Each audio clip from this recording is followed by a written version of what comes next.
सबसे पहले डॉक्टर अजीज खान, मैं आपसे ही सर शुरुआत करना चाहूंगा।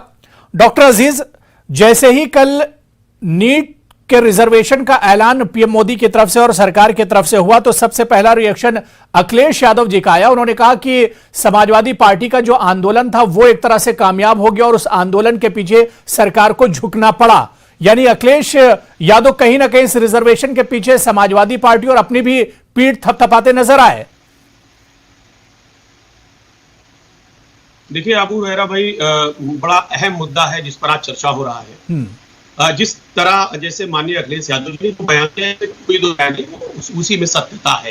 लेकिन थोड़ा इसके और हम बैकग्राउंड पे जाना चाहेंगे कि जब 2015 में इस पर एक मुकदमा कायम हुआ, वो सोनाली कुमार ने सुप्रीम कोर्ट में मुकदमा कायम किया जी। और उस वक्त सुप्रीम कोर्ट ने केंद्र सरकार से ये पूछा कि क्या आप इस रिजर्वेशन के हक में हैं या आप इसके खिलाफ हैं।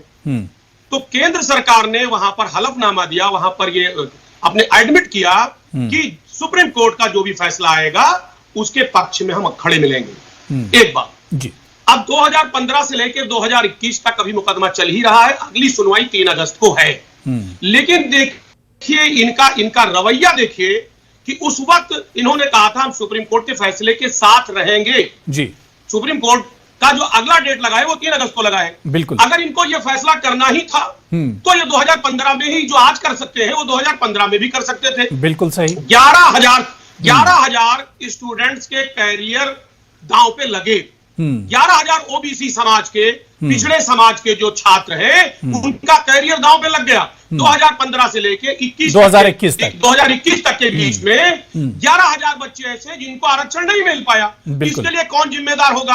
अब सवाल इस बात का है कि अगर इन्होंने आज इस चीज को लॉन्च किया, लागू किया, क्या समझ करके लागू किया, ये 2015 में भी किया जा सकता था। हमारी बात सिर्फ ये है, हमारा कहना सिर्फ ये है कि जब उत्तर प्रदेश में चुनाव आ गया, आप दबाव में हैं, हालात बेकाबू हो चुके हैं, तो आप ओबीसी समाज को लॉलीपॉप देने के लिए आज इस तरीके का सिगुफा छोड़ रहे हैं। ये तो उनका हक है, ये तो उनका अधिकार था।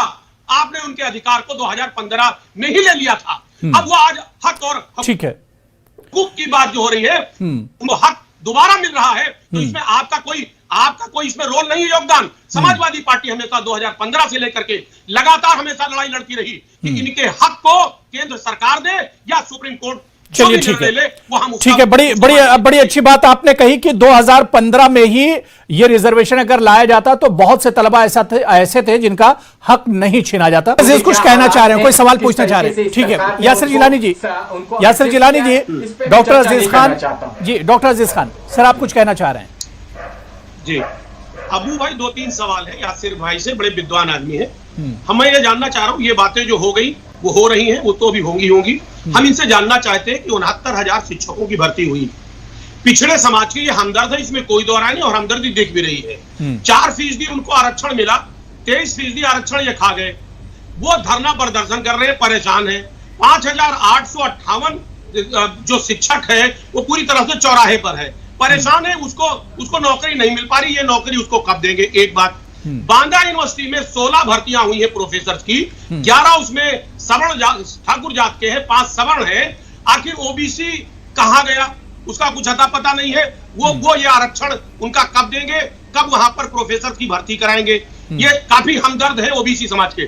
दूसरी बात, माननीय राजनाथ सिंह जी ने 2015 में बाकायदे बयान दिया था कि पिछड़े समाज का जातिगत जनगणना कराएंगे, सभी जातिगत जनगणना कराएंगे। अगर वाकई में आप जनगणना करा ले तो ओबीसी समाज, पिछड़ा समाज, दलित समाज, उसकी संख्या और उसके साथ साथ उनका आर्थिक, सामाजिक और शैक्षणिक उनका विकास क्या हुआ है, किस स्तर पर वो है, वो वास्तविकता पता चल जाएगी। उन्होंने कहा था कि हम इसका जनगणना कराएंगे, आज तक जनगणना नहीं हुआ। अभी थोड़े दिन पहले एक बड़े मंत्री इनके बयान दे रहे हैं कि साहब हम जनगणना नहीं करेंगे।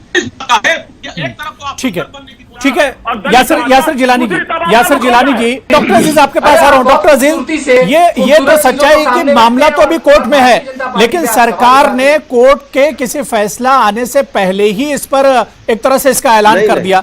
अब अगर ये फैसला अगेंस्ट में सरकार के आता है तो कहीं ना कहीं सरकार को इसे वापस लेना होगा। लेकिन सरकार को क्योंकि अपनी पीठ थपथपानी थी, एक बड़ा ऐलान करना था, तो फैसला आने से पहले ही सरकार ने एक तरह से ऐलान कर दिया इसका। देखिए अबू भाई, अभी देखिए ये संविधान के खिलाफ क्या क्या करेंगे ये देश देखेगा। अभी देख रहे, जब जो चीज 2015 में जब सुप्रीम कोर्ट ने पूछा था उस वक्त आपने कुछ और कहा। आज 3 अगस्त को फिर केस लगा हुआ है, अचानक फैसला करने का क्या मतलब है? ये सब समझ पा रहे हैं, ओबीसी समाज का व्यक्ति भी समझ पा रहा है। इतनी जल्दबाजी में, हड़बड़ाहट में फैसला क्यों? एक बात। दूसरी बात, अभी जिलानी साहब ये कह रहे थे साहब मंत्री बना के भेजे गए ओबीसी, और ये अरे वो सब कागजी मंत्री है, कागज पे सिर्फ दर्ज है, वो काम करने की हैसियत में नहीं है। मैं ये बता दूं। और ठीक है, संजय सर्राफ भी कुछ कहना चाह रहे हैं। संजय सर्राफ भी कुछ कहना चाह रहे हैं। मैं दोबारा से आ रहा हूं। अखिलेश यादव जी, ठीक है, जो अखिलेश यादव